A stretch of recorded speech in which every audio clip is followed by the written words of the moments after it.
Head piece.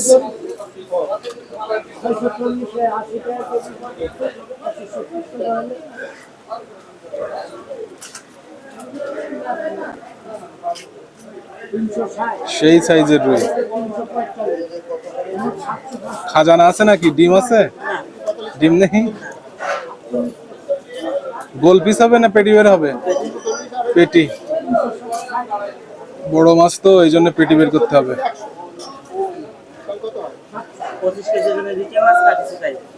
তাই এরকম একটা ভিডিও আপনাদের সামনে নিয়ে আসবো খুব তাড়াতাড়ি। রাহুল দা কিন্তু অনেক বড় বড় মাছও কেটে থাকে।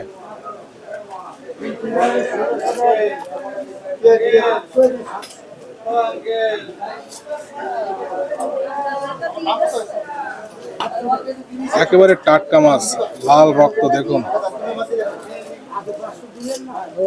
সেই পেটি। দাদা এই পেটি কি দিয়ে খাইতে হবে? সব রকম তরকারি দিয়ে। বন্ধুরা রুই মাছের পেটি। Lovely piece, lovely piece.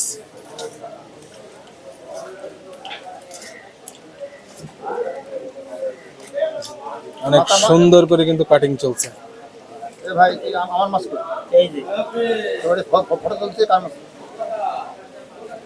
আমার মাছের বেলুন দিয়ে দেবা।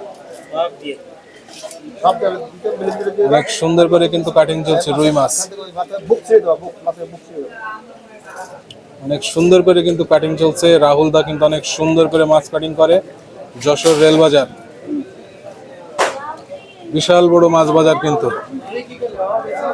তো সকাল সকাল আসা হয়ে গেছে, এখনো কিন্তু মাছ বাজার শুরুই হয়নি। এখনো সেইভাবে মানুষের ভিড় লাগেনি। এখানে কিন্তু প্রচুর ভিড় হয়। শেষ কাটা শেষ। দুটো রুই মাছ বন্ধুরা কাটা হয়ে গেল। দেখতে দেখতে কাটা শেষ চোখের পলকে।